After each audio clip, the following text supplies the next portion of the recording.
Después de la Primera Guerra Mundial, el Tratado de Versalles obligó a Alemania a ceder una mayor parte de toda su flota mercante, incluidos los transatlánticos más grandes y modernos del mundo, el Imperator, el Vaterland y el Bismarck.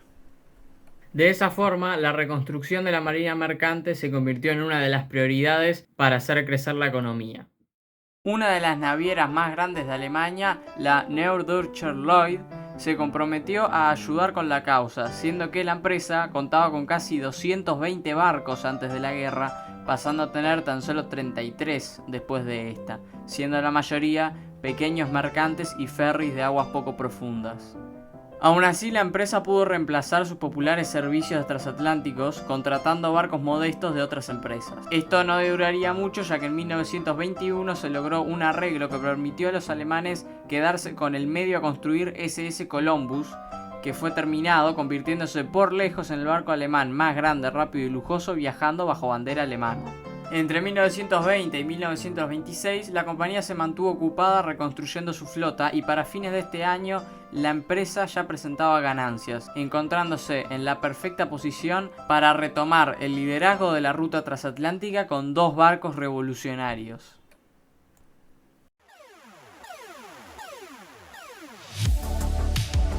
Por 2 décadas, el barco británico RMS Mauretania mantuvo su récord de velocidad en el Atlántico fácilmente, y para los alemanes ya era tiempo de que esto cambiase.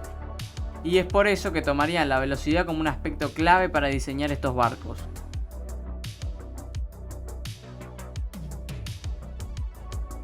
Otro gran aspecto que se tomaría en cuenta era el estilo. Para fines de los años 20, el estilo eduardiano de hotel que se venía usando en los transatlánticos ya se veía como algo pasado de moda, en pro a un estilo más moderno, reflejando los nuevos movimientos literarios, artísticos y tecnológicos de la época. Los franceses ya habían dado el primer paso con el Île-de-France, y los alemanes no podían quedarse muy atrás si querían estar a la altura. Para conseguir que los barcos fueran más rápidos que el Mauretania, se tuvo que innovar en varios aspectos, siendo el más reconocido el bulbo de proa, esta especie de protuberancia que permite reducir la resistencia que provoca el agua cuando el barco se mueve. Se agrega a esto un diseño de proa mucho más curvo de lo que se acostumbraba, tanto de costado como de frente.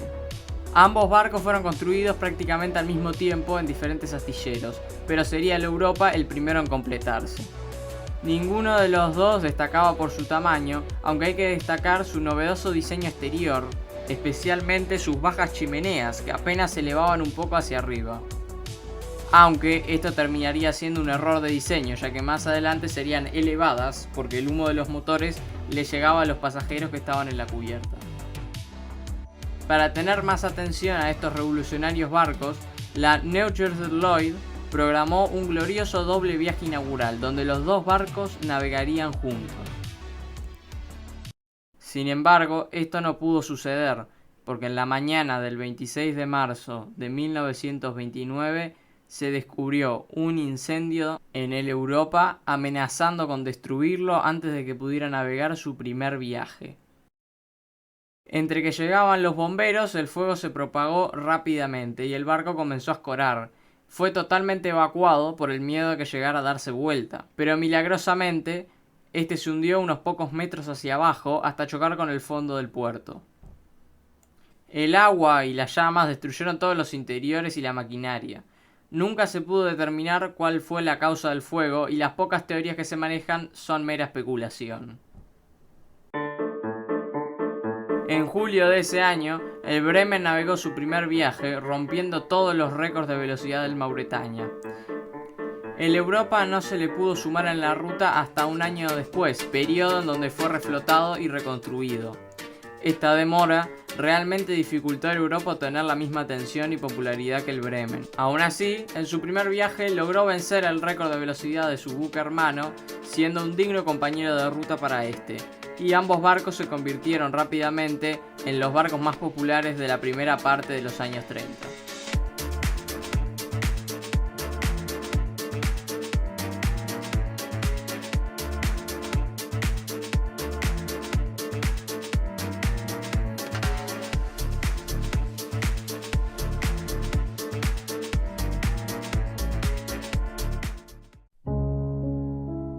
En 1933, Adolf Hitler se convirtió en el canciller alemán, y tanto el Bremen como el Europa comenzaron a navegar con la bandera del partido nazi.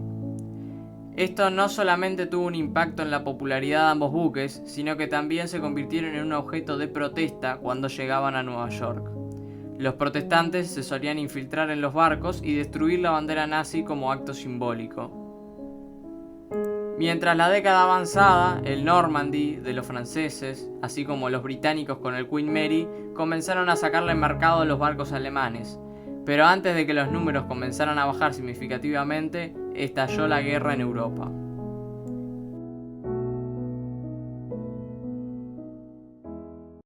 El Europa se encontraba navegando hacia Nueva York cuando la guerra estalló y se vio obligado a dar vuelta hacia Alemania. Aunque Estados Unidos todavía se mantenía neutral, era fácil pensar que sentían más simpatía con sus aliados de la Primera Guerra Mundial, y es por eso que el puerto de Nueva York no se consideró como un lugar seguro para ambos barcos. Rápidamente fueron convertidos en barcos de tropas y permanecieron en espera para ser utilizados.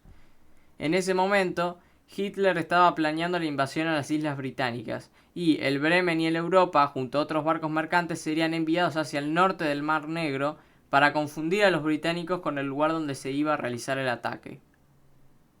Pero después de la batalla de Inglaterra, las fuerzas aéreas alemanas no consiguieron la superioridad aérea que se necesitaba y la operación se canceló, dejando a ambos transatlánticos sin ningún rol.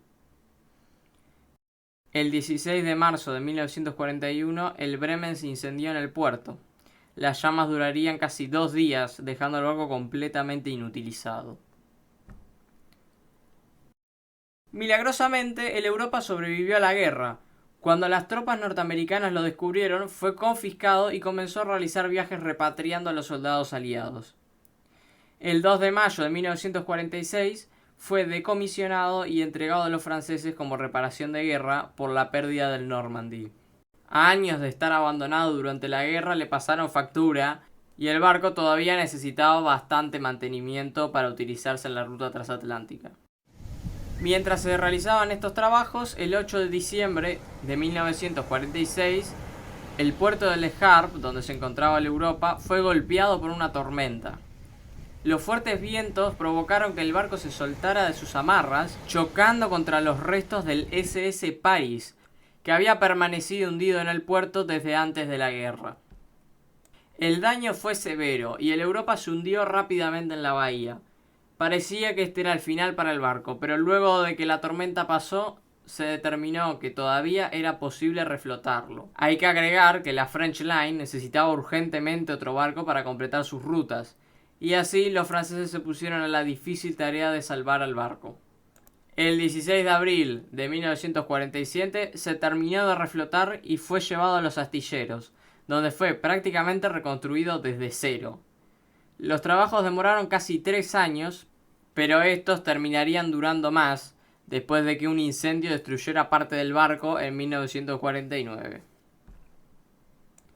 Tomó aproximadamente 19 millones de dólares convertir a los decrépitos restos del SS Europa en la joya de la Marina francesa, ahora llamada SS Liberté. En agosto de 1950 llegó a Nueva York después de su viaje inaugural, donde fue recibido con el mismo entusiasmo que con un barco completamente nuevo. El Liberté continuó transportando pasajeros durante la década de los 50, siendo partícipe del último auge de los transatlánticos antes de que las aerolíneas tomaran el negocio.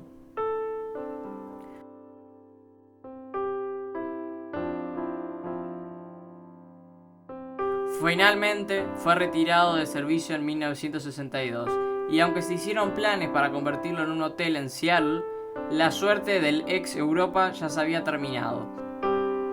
Y el 29 de diciembre de ese año fue vendido para desguace, dándole un punto final a su historia. La historia de la Europa es realmente increíble. Un barco tan revolucionario que sobrevivió tanto tiempo y a tantas adversidades no es algo fácil de encontrar en los libros de historia.